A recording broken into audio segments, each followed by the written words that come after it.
Renault will sell a 5% stake in Nissan, the French auto giant announced Tuesday. It's the first stage of a planned disposal of its holding in the Japanese car maker. The automakers have a decades-long tie-up, but that is undergoing significant change with a rebalancing of their relationship. Renault said the move will reflect a loss of up to $1.62 billion on its initial investment. It's the first stage in the firm's efforts to reduce its Nissan stake to 15%, down from its current holding of around 43%. Renault and Nissan agreed in July to terms for a restructure of their alliance after months of negotiations. They said they aimed for a more pragmatic and agile partnership. Nissan said in a separate statement it had agreed to acquire the shares Renault was selling. The Japanese automaker said the acquisition will cost just under $825 million. Renault shares were down over 1% in early trade after briefly rising at the market open.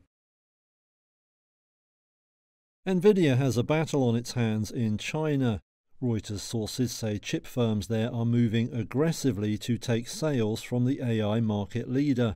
That after US export controls restricted its shipments to China.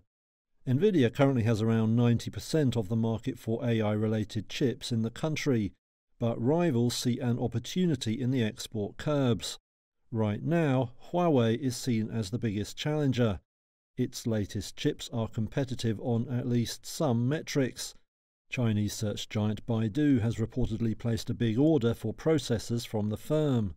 Gaming company Tencent is making its move too.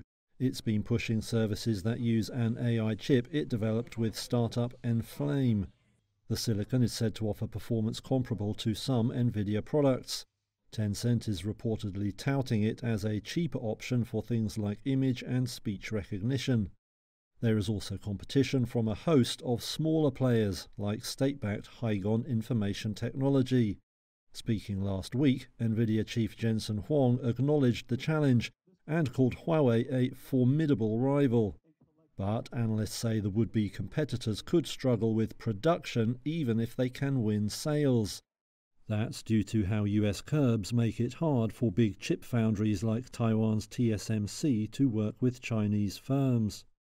Even so, some industry experts think Washington's export controls could backfire. One analyst told Reuters that, far from being hobbled, Chinese firms were just being spurred to redouble their chip development efforts. Microsoft is a target for UK regulators once again. Antitrust officials in the UK said Friday they will review whether to launch a merger probe of the US tech giant. It's over Microsoft's partnership with ChatGPT maker OpenAI. Britain's Competition and Markets Authority, or CMA, said it will consider if the OpenAI tie-up has led to the creation of a merger situation. Only then will it decide on an official investigation. The move comes after an announcement last month that Microsoft will take a non-voting position on OpenAI's board. That followed a hectic boardroom battle which saw the sudden removal and return of OpenAI CEO and founder Sam Altman. Sources say Microsoft owns 49% of the for-profit operating company. The firm also committed to invest more than $10 billion into the ChatGPT maker.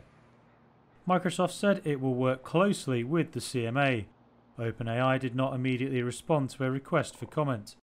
The same UK regulators looked at a separate competition issue around Microsoft earlier this year.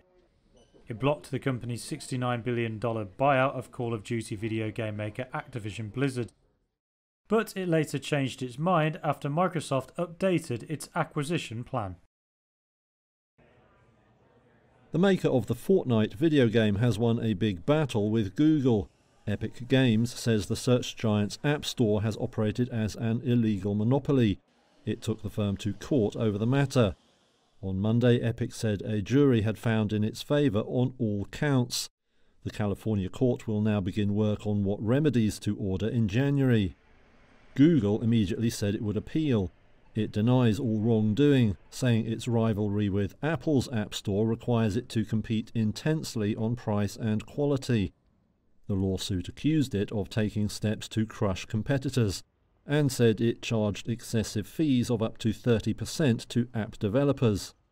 Now the ruling marks a stunning defeat for Google, and could upend the entire app economy. Legal experts say it could give developers much more say over how their products are distributed and how they profit off them. Google might be forced to allow alternative app stores to open on its platform. Epic launched a similar case against Apple in 2020. A judge largely ruled against it on that occasion, but the game maker is seeking to have key points of the case reopened by the Supreme Court.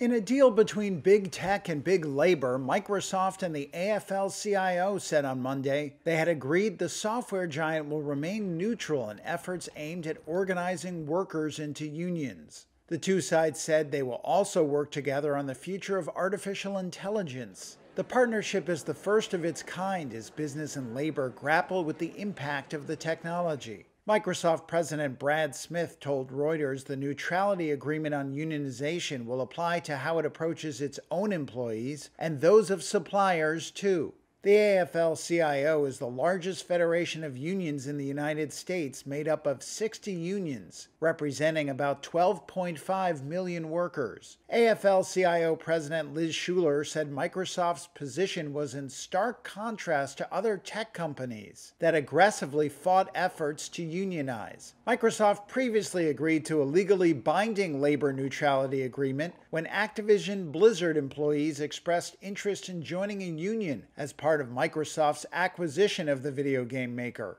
In terms of AI, Microsoft is a major player, in part because of its partnership with ChatGPT maker OpenAI and its commitment to pump more than $10 billion into the startup. Smith said it was important for tech companies to design AI with the needs of workers in mind and to ensure they have a voice in the development of the technology. Both Microsoft and the AFL-CIO have agreed to work jointly on public policy to ensure workers have the necessary skills as the country moves into the future.